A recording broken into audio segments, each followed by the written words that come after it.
Looking for a reason to try the new $5 meal deal at McDonald's?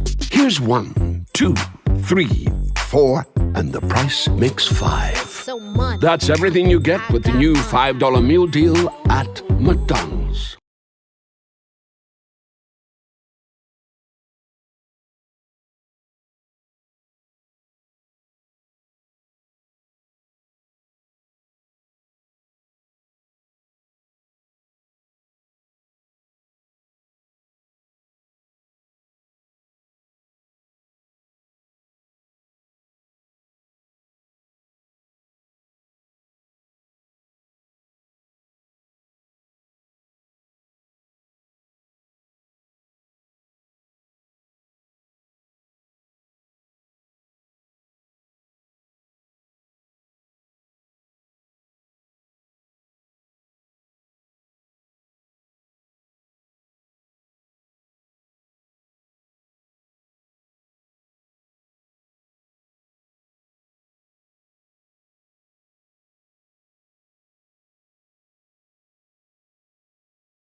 Good.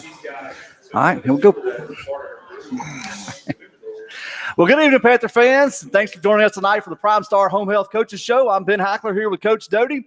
Coach, how you doing this evening? This cool weather finally moved in. Yeah, we're loving it right now, man. Just great 2 days of practice and enjoying the weather, and hopefully we got all that heat behind us. Yeah, I'm with you. I'm hoping it's that way out of here. I think next week we're talking about low 50s in the evening, so it should be a nice weather in front of us. Well, Coach, tonight as we begin, as we do each week, we want to start with our McDonald's Senior Spotlight with McDonald's and Miss Jennifer Thomas. And, Coach, who were our 3 seniors that served as last week's captains? We got 3 this week. We got Malachi Harris, we got Layson Cope, and we got Braden Pruitt. If you guys will come on up right here, let's give these guys a big hand.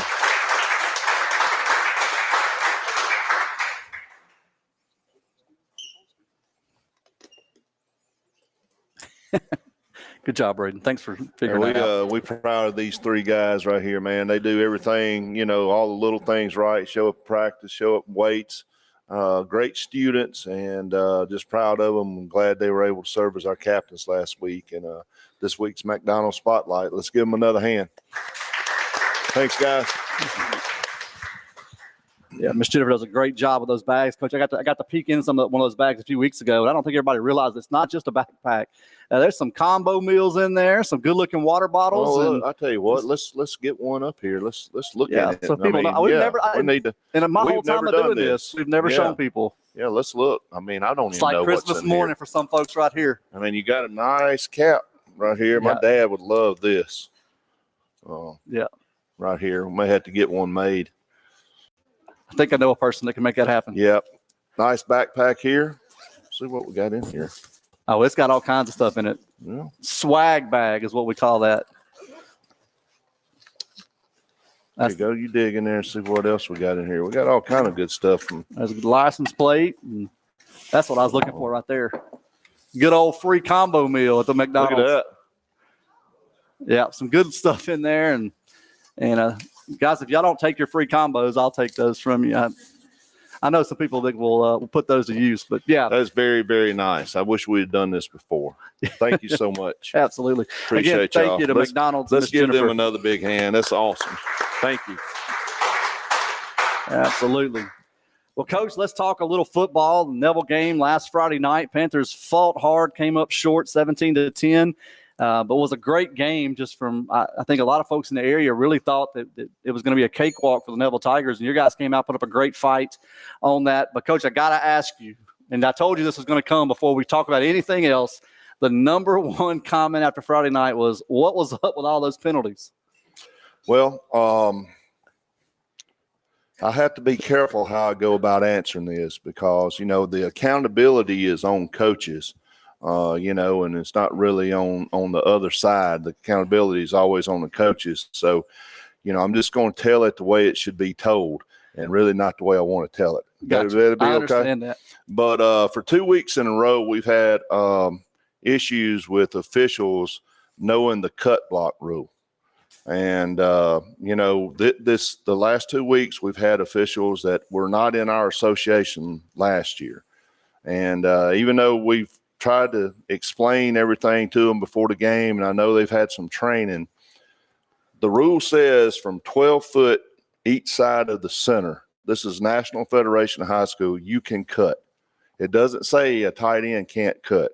It says if you're 12 feet from this side of the center on each side is you can cut block. Well, we've been called for 15, 16, 17 illegal blocks in the last 2 weeks. That are not illegal blocks. So, against West Washita, we were told, they would check on it, and at halftime they would change. They were told at halftime by our signing officials, my understanding was, and they didn't want to change the way they was calling the game. And it put us in a bind because, when you're trying to block a 250-pound defensive end with a 170-pound tight end and you can't cut him, puts you in a bind. Went through a whole lot of that that weekend, come back this week. And, we had one guy that threw 14 flags, I think, and 9 of them were on us for personal fouls. We wasn't saying anything, we were doing anything. He was calling personal fouls because we were sometimes we were just attempting to cut. We missed blocks.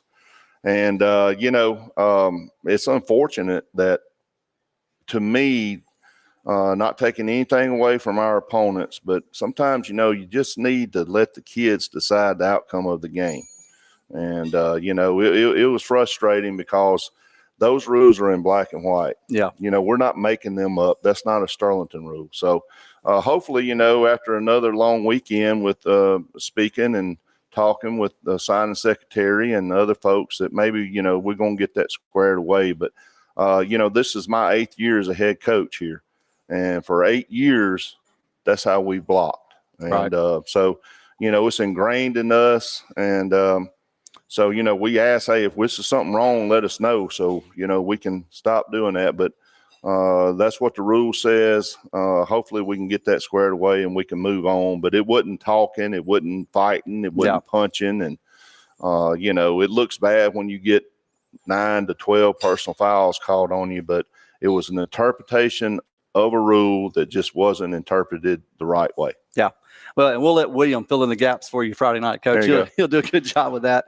But I wanted to ask you that mainly because I know a lot of fans were like, personal fouls, when somebody's playing dirty, and it really wasn't that. It was that whole misinterpretation of the rules and then some things that went sideways. So I appreciate you giving us a little bit of insight on that. And hopefully, like you said, going forward, we're going to get it squared away. I mean, the guy that's over those, he's working hard. He's trying to get it squared away, and I got a lot of trust in him, and I know we're going to get it going. Yeah. Well, Coach, all that aside, what were your thoughts on Friday night?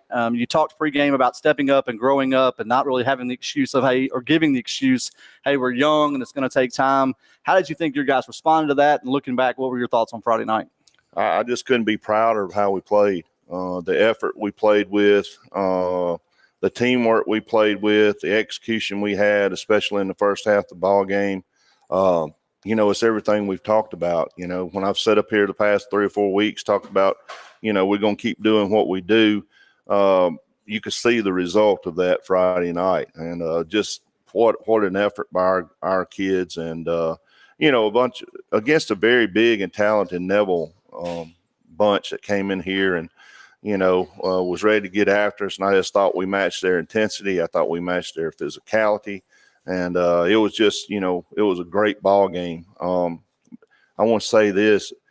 To me, it was the best crowd engagement we've had in a long time. That you could feel the electricity coming off the people behind us and the support. And, we don't have to have Neville come in for that to happen. We can have that we can make this a very hard place to play. We need those people to show up every home game and be like that the whole game. But it was unbelievable.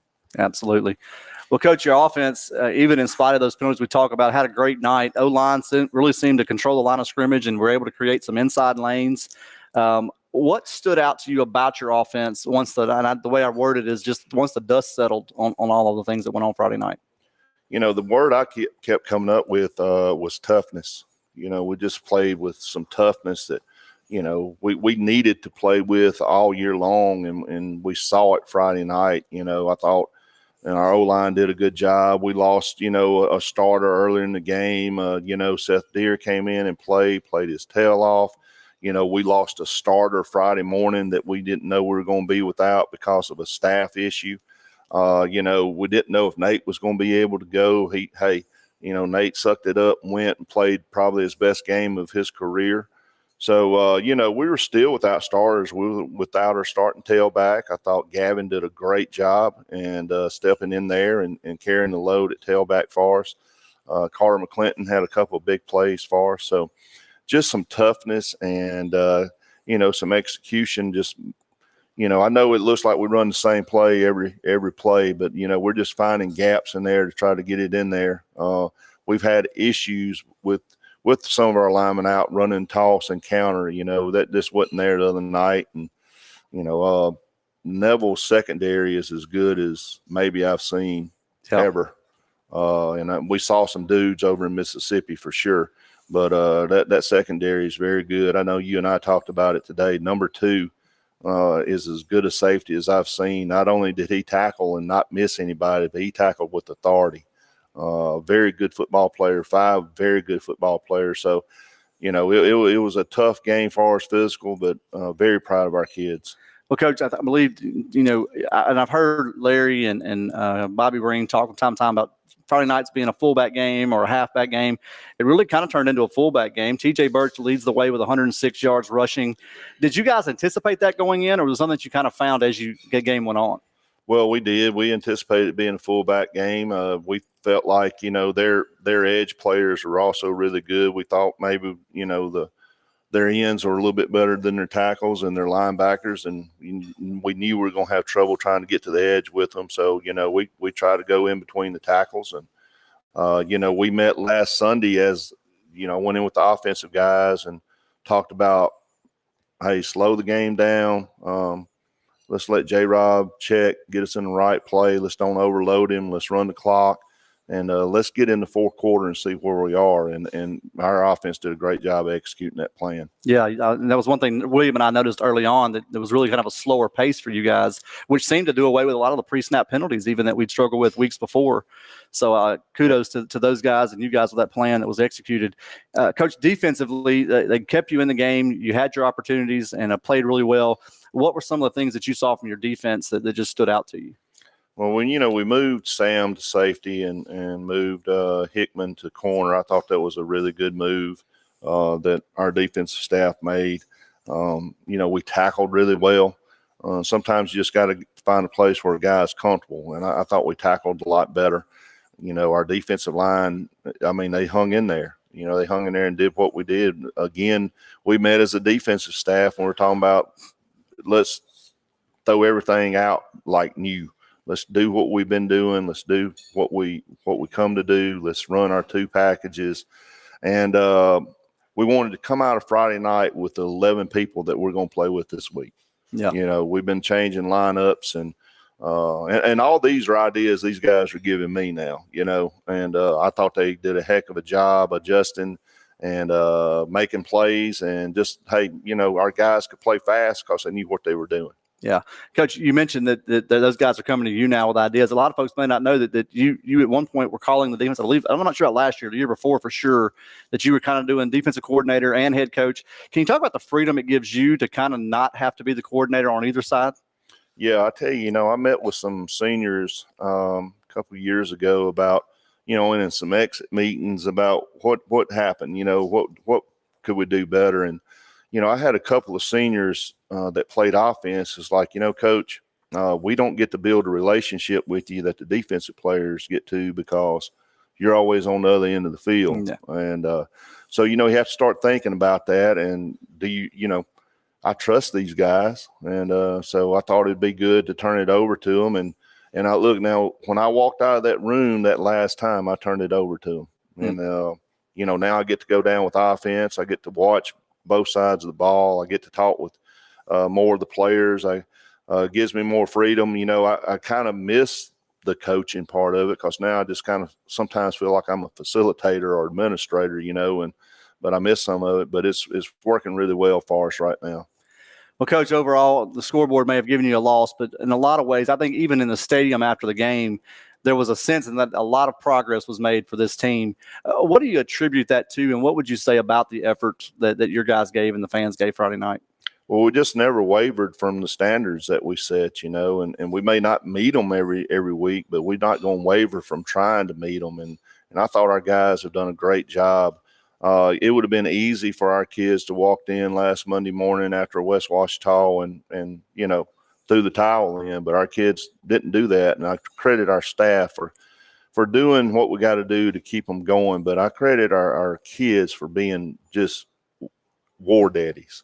It took us a while to get to that status. Yeah. But, and I think we're there. And I just, hanging in there and understanding, look, we scheduled this way because this is the way it is. And, and I told them a couple of weeks ago, if I didn't trust you, we wouldn't schedule this. If I didn't believe in you, we wouldn't schedule this. And I just think we went out there and finally put together a game. Not turning the ball over is huge, and not putting it on the ground is huge. So we played really well. I think you could see that the effort we played with has kind of galvanized this community behind this team, this weekend, this week's been amazing with, the comments and, everything. I think we're heading in the right direction, and it took us a little bit longer than we wanted it to be. But I mean, man, perfect timing right now if we can keep this thing going. Absolutely. Coach, I want to pull out just one moment. I know there are several moments, and you probably have 15 moments from Friday night, but there was a moment, I believe it was in the second half for sure. Neville has it 4th and 1 inside Panther territory, choose to go for it, and they bring in Jalen Nichols, their star tailback, who did not play much until the game got a little questionable there the second half. He comes in, and Neville's thinking, hey, we're fixing to get this 1 yard, maybe 2 yards, and you guys stuff them. When that happens, what was it like on the sideline for your guys? Oh, it was an amazing stop, and honestly, I thought they were just going to take a penalty there and punt it, but our guys were ready, and I think Drew ended up making that tackle in there, and just stuffed it, and our guys are ready for the fake, quarterback sneak. And look, that's on our defensive staff. They've done a good job preparing for all that, and we haven't seen them do that. We've practiced for that without seeing that. So for our kids to remember this is what we do in that situation, it was a huge stop for us, and I think it's the type of play you can build on for the rest of the year. Well, Coach, let's talk about players of the game. I know you got some this week, and of course that's brought to us by First Security Title of Monroe and Mr. Mitch Houston. And so, Coach, who are the players of the game from last week? Defensively is Connor Justice. Connor had 11 tackles and played a heck of a game for us out there at Sam Backer. We had a lot of good plays. Sam made a great interception, and we had some other good players that play hard, man. Connor just kind of stood out with his tackles this week, and we were very proud of him. So our defensive player this week is Connor Justice. Congratulations, Connor.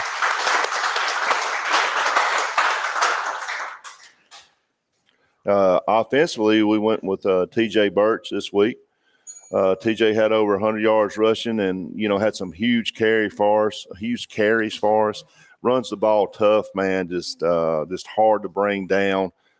Very proud of him. He's still going to have 2 more years with us after this year. So proud of him. And again, we had some other great offensive players, but we want TJ, man. He did a heck of a job for us, and he's been consistent for us. It's 2 weeks in a row he's had really good games. So our offensive player of the week is TJ Birch. Congratulations, TJ.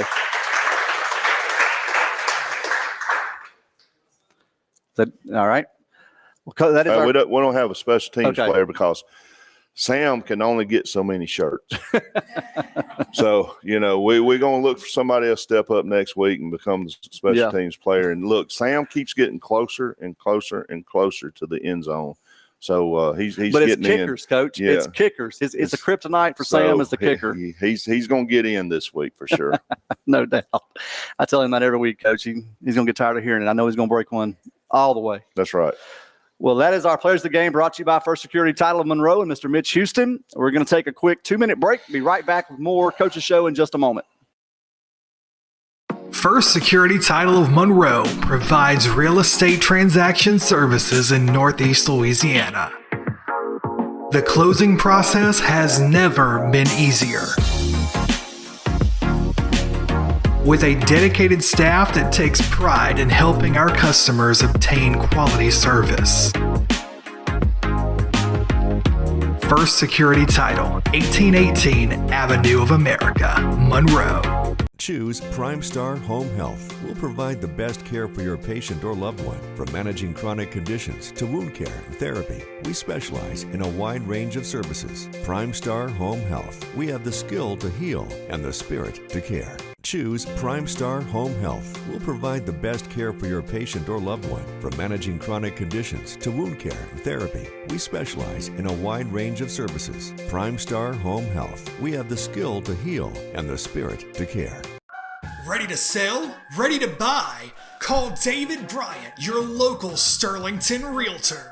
David's dedication to his clients is unmatched. He'll listen to your needs, answer your questions, and guide you through every step of the process. Whether you're a first-time buyer or a seasoned investor, David has the expertise to make your real estate dreams a reality. Licensed in Louisiana, each office independently owned and operated. David Bryant, your local Sterlington Realtor.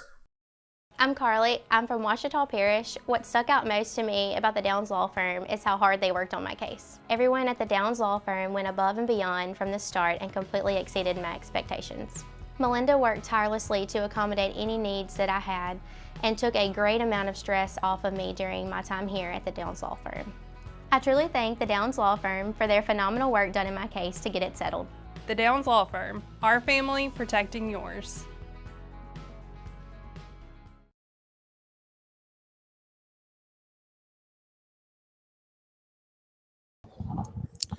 Well, fans, we're back with the PrimeStar Home Health Coaches Show. And, Coach, the Neville game is behind us, locked up, put a bow on that one. And now we move on into district play, what you've said all year long. This is the season, part of the season that we really wanted to be ready for. And so the Panthers are on the road this week, take on the Richwood Rams. And, Coach, as we start district play, where would you say that this team is in terms of realized potential? I mean, we talked about earlier, we thought we could be pretty good, but maybe in a percentage, hey, we're about this far to where we thought we could be. Probably about 50%. Yeah. Still got a long way to go, still got a lot to improve on. And I think that's a good thing, sitting here and after 5 games in, you still got improvement to make, and you certainly don't want to peak too soon. And I don't think we're in any trouble with that right now. Yeah. We still got some injuries that we're dealing with, and got to get everybody healthy, and but we're getting there. I told you I thought our practices have been very spirited last week and this week, so I think we're going to get there for sure. But we're probably about 50% right now. All right. Well, Coach, Richwood, as we head down there, Richwood will come into that ball game 0-4. They had the week off last week. And I know that sometimes a record can make some people think, well, this will be an easy week. You don't have to take them seriously. But Richwood always seems to have a few playmakers. I know you and I talked about the tailback, and we'll talk some more about him in a moment, who can keep things interesting. And so after going through this grueling non-district schedule, how do you help your guys just stay focused on all the things that are in front of them? We'll come into this week, number 1 in the power rating, so there's still a lot of things in front of you. How do you help your guys maintain focus? Well, I mean, our kids understand that, we've been everybody's Super Bowl, and we're going to get everybody's best shot. And how other way, would you want it any other way? Yeah. You want to get everybody's best shot.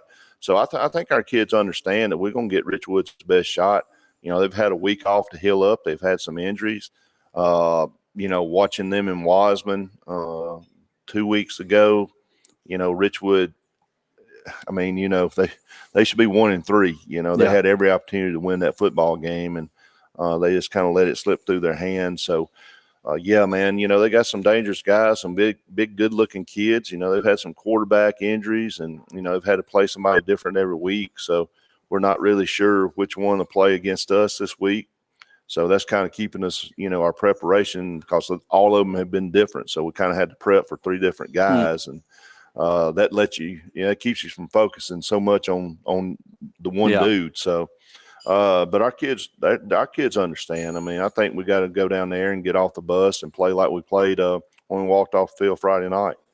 Well, Coach, what can we expect from the Rams on offense? You talk about the different quarterbacks, different styles, but scheme-wise, what are you looking at? They line up to run the ball, especially with the past 2 quarterbacks they're using. But I'm going to tell you, with that tailback, I mean, that's a great plan. They run some sweep with him, they run some power with him, and they run some counter with him. Yeah. And then 28 comes in and kind of spells him. He's a younger guy. He's built kind of the same way, maybe a little taller, but he gets after it really well too. So scheme-wise, if 5 plays quarterback, they're going to throw it. Against West Ouachita, they threw the ball 15, 16 times in the first half. So they're going to try to throw it if 5 can play. And then after that, we'll just kind of got to figure it out who the quarterback is and kind of how to defend him. Yeah. Well, Coach, what would be the keys for your defense this week as you approach that sweep, counter, and then, of course, the guy backs up and throws it 16 times? What's the keys to all of that? Well, we got to, we have to read our keys. Our defensive line, our linebackers, we have to read our keys. We have to make good fits, and understand that number 1 is going to break some runs, and our safeties have to make tackles. We have to put them on the ground and make them snap it again. If we get into a situation where 70-yard big play in us, every other play, then we're going to be in a dogfight. But we got to make them line up, snap that thing 10 times to go score, make them earn it. So, but our linebackers, defensive line, got to play well, and then our safeties have to tackle. Well, Coach, for their defense, I know they've got some guys defensive line-wise that go both ways, but some really big guys over there. What stands out to you about their defense when you see them on film? Man, they always have some of the best defensive linemen, looking defensive linemen that you'll see all year long. And this year really isn't any different. Long, lean guys at end, and strong looking guys inside. And then, they always have outside linebackers and strong safeties that can run. I think number 7 is probably their best defensive player. He's kind of moved all over the field.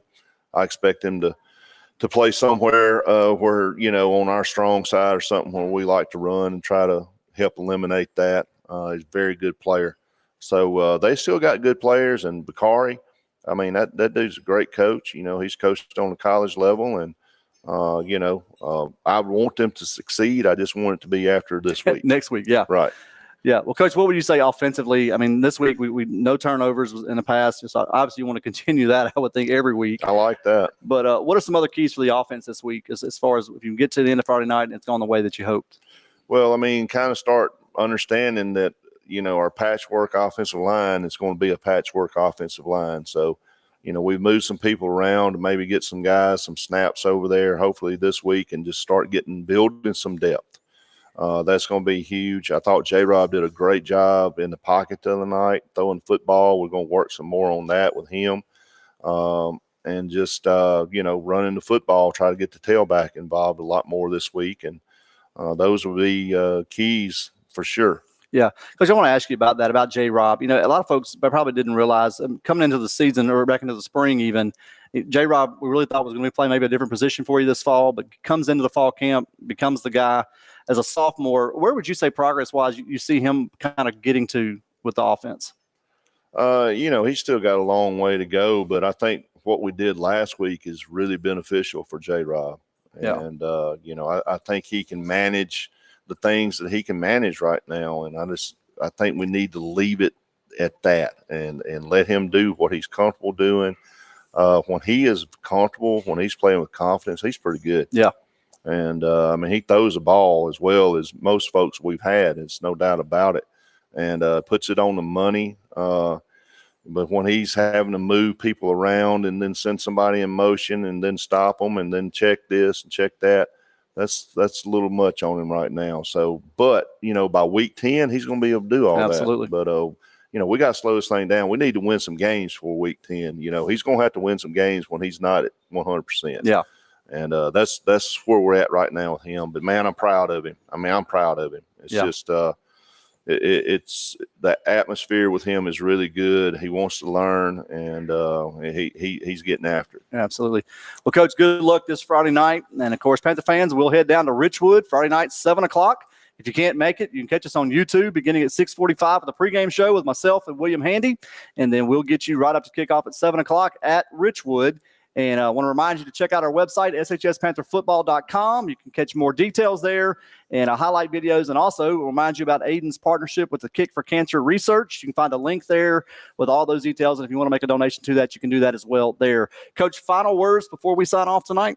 Hey, I appreciate everybody coming out tonight. Another good crowd. And hey, let's have those crowds like we had at home last week. That was amazing. And as always, go Panthers. Well, folks, have a great night. It's been the PrimeStar Home Health Coaches Show, and we hope you have a great week. We'll see you Friday night at Richwood.